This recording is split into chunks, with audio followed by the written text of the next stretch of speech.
एक गांव में एक ट्यूबवेल था। सुबह के समय गांव की औरतें उस ट्यूबवेल से पानी भरती थीं और दिन के समय गांव के लड़के उस ट्यूबवेल में नहाया करते थे। सब कुछ बढ़िया चल रहा था। फिर एक दिन वो काली रात आती है। गांव में सफेद साड़ी पहने एक चुड़ैल औरत आती है और ट्यूबवेल पर बैठकर अपने बाल धोने लगती है। उसके नाखून बड़े बड़े होते हैं। अजी, ये इतनी रात गए ट्यूबवेल की मोटर किसने चला दी? आज से पहले तो कभी ऐसा नहीं हुआ। अरे, लगता है किसी जानवर ने मोटर का बटन दबा दिया होगा, जिस वजह से ट्यूबवेल चालू हो गया होगा। फिर रीमा खिड़की से झांक कर देखती है तो उसे एक औरत सफेद साड़ी में ट्यूबवेल पर बैठी हुई दिखती है। उसकी पीठ रीमा की तरफ होती है, इसलिए वो उसका चेहरा नहीं देख पाती। अजी देखिए तो, कोई औरत है जो ट्यूबवेल में अपने बाल धो रही है। कितनी बेवकूफ औरत है जो इतनी रात गए बाल धो रही है। इसी किसी का डर भी नहीं है जी। फिर वो दोनों उसे खिड़की से देखते रहते हैं और कुछ देर बाद बाल धोने के बाद वो औरत वहाँ से चली जाती है और जंगल के अंधेरे में कहीं गायब हो जाती है। अजी देखिए तो, ये तो जंगल की तरफ चली गई। ये मुझे हमारे गांव की तो नहीं लगती। फिर अगले दिन सब गांव वाले ट्यूबवेल पर इकट्ठा होते हैं। तभी एक औरत रीमा के घर के आगे से निकलती है। अरे कमला बहन, ये ट्यूबवेल पर भीड़ कैसी? सब लोग वहाँ क्या झांक झांक कर देख रहे हैं? अरे रीमा बहन, तुम्हें नहीं पता क्या? ट्यूबवेल में पानी की जगह खून भरा हुआ है। क्या खून? ऐसा कैसे हो सकता है? फिर रीमा भी ट्यूबवेल पर जाती है और वहाँ का मंजर देखकर उसकी आंखें भी फटी की फटी रह जाती हैं।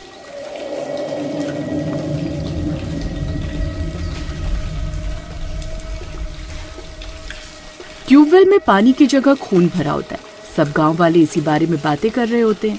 अरे, मुझे तो लगता है ये कोई देवी माँ का श्राप है। जरूर हम गांव वालों से कोई गलती हुई है, तभी पानी खून में बदल गया है। अरे, मुझे तो लगता है किसी ने रात में शरारत की है और इसमें लाल रंग मिला दिया है। नहीं नहीं, ये कोई रंग नहीं है।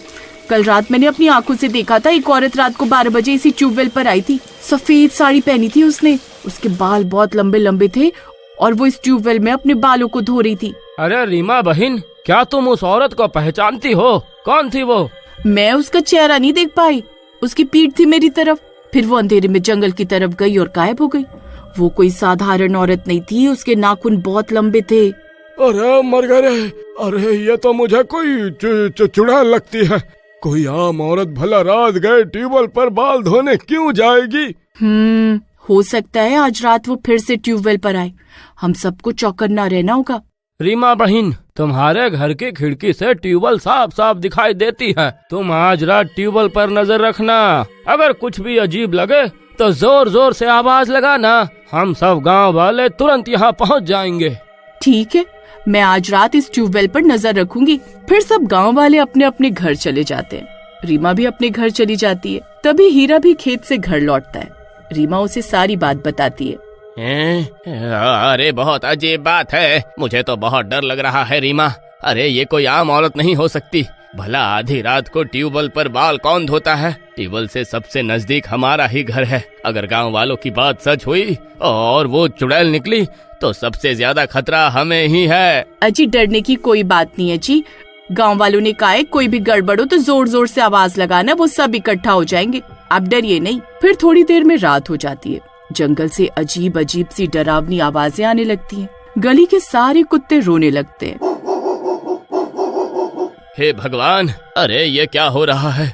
रीमा, अरे ये सब संकेत तो किसी अशुभ घटना के होने का संकेत दे रहे हैं। तभी वो देखते हैं कि जंगल के अंधेरे से एक औरत सफेद साड़ी पहने ट्यूबवेल की तरफ आ रही होती है।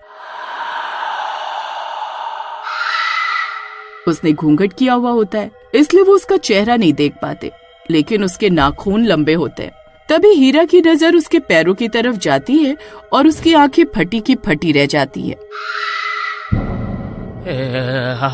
अरे रीमा, अरे उसके पैरों की तरफ देखो, वो उल्टे हैं। चुड़ैल? अजी, ये तो चुड़ैल है। अरे मर गए रे, गाँव वालों का शक सही। तभी वो चुड़ैल ट्यूबवेल पर आती है, अपना घूंघट हटाती है और अपने बाल धोने लगती है। चुड़ैल, चुड़ैल, अयो चुड़ैल, गाँव वालों, यहाँ चुड़ैल है, ट्यूबवेल पर चुड़ैल है, चुड़ैल चुड़ैल। अरे मर गए रे। अरे बेवकूफ औरत, चिल्ला क्यों रही है? अरे मरना चाहती है क्या? अजी आप डरिए नहीं जी, गांव वालों ने कहा था कुछ भी गड़बड़ लगे तो जोर जोर से हमें पुकारना, हम सब आ जाएंगे। फिर हीरा खिड़की से झांककर इधर उधर गली में देखता है तो वहाँ कोई नहीं होता। तभी रीमा के शोर मचाने की वजह से उस चुड़ैल का ध्यान उनकी तरफ आ जाता है। वो उनके घर को देखकर गुर्राने लगती है। अरे मर गए रे। अरे मुझे तो कोई भी गांव वाला इधर आता हुआ दिखाई नहीं दे रहा है। ये नास मिटे गांव वाले हमें आज मरवा कर ही छोड़ेंगे। अरे रीमा, तुम्हें शोर नहीं मचाना चाहिए था। हाय रे, अरे अब क्या होगा? वो नास मिटी चुड़ैल यही देख रही है रीमा। अरे जल्दी कुछ करो, वो यहाँ आ गई तो हमें कच्चा खा जाएगी। अरे ये सब तुम्हारी बेवकूफी की वजह से ही हो रहा है। अजी इसमें मेरी क्या गलती है जी? मुझे तो गांव वालों ने कहा था शोर मचाने को, अब उन्होंने हमें धोखा दे दिया तो मैं क्या करूं? अरे अब तुम कुछ मत करो भाग्यवान, अब जो करना है वो चुड़ैल ही करेगी। वो देखो तुम्हारी अम्मा इसी और आ रही है। अरे हाय रे, अरे मर गए रे, अब हम नहीं बचने वाले। फिर वो चुड़ैल गुस्से में रीमा के घर की ओर आ रही होती है। उस चुड़ैल की गुर्राने की आवाज पूरे गांव में फैल जाती है।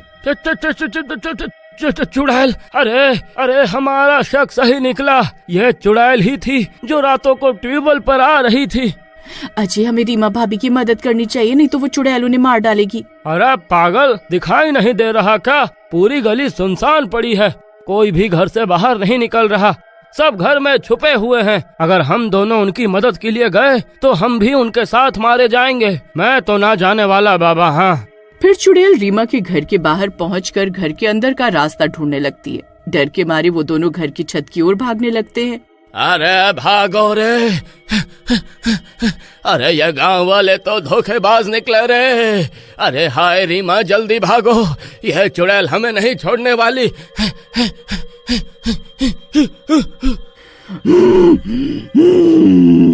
खोल दरवाजा, खोल।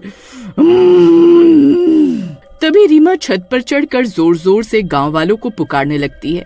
गांव वालों, हमारी मदद करो, हमें धोखा मत दो, ये चुड़ैल हमें मार डालेगी। अजी चलो ना, रीमा और हीरा भैया को हमारी जरूरत है, नहीं तो वो चुड़ैल उन्हें मार डालेगी। अरे तुम्हारा दिमाग खराब हो गया है क्या? मैं कहीं नहीं जाने वाला, तुम्हें जाना है तो जाओ। हाँ। रीमा की दर्द भरी आवाज सुनकर गांव की सभी औरतें घरों से बाहर निकल जाती हैं।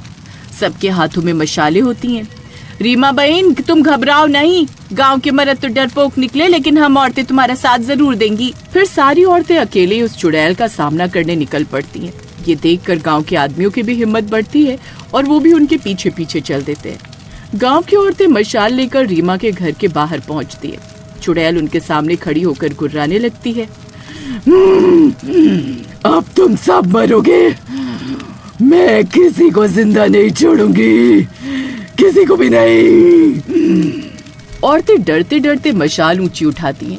चुड़ैल की आंखें गुस्से से भर जाती हैं और उसका चेहरा और भयानक दिखने लगता है। तू चाहे चुड़ैल हो या प्रेत, हम अपनी रीमा को नहीं मरने देंगे। सब औरतें मिलकर मशाले उसकी तरफ घुमाती हैं।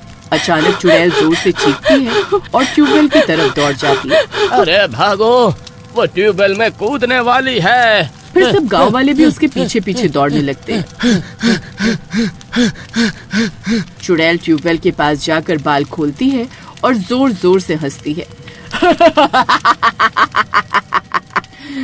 ये ट्यूबवेल मेरा है, मुझे इस ट्यूबवेल से कोई जुदा नहीं कर सकता।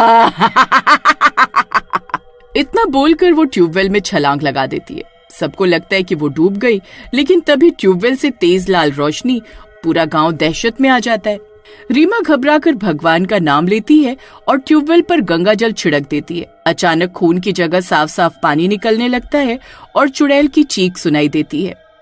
ये खत्म नहीं हुआ, मैं फिर आऊंगी जब इस ट्यूबवेल का पानी सूखेगा। इतना कहकर उसकी आवाज गायब हो जाती है। गांव में सन्नाटा छा जाता है और देखते ही देखते ट्यूबवेल का सारा पानी सूख जाता है। रीमा बहन, लगता है हमने उसे रोक तो दिया, लेकिन वो पूरी तरह मरी नहीं है। फिर उस दिन के बाद से उस ट्यूबवेल के पास कोई भी गांव वाला जाने की हिम्मत नहीं करता।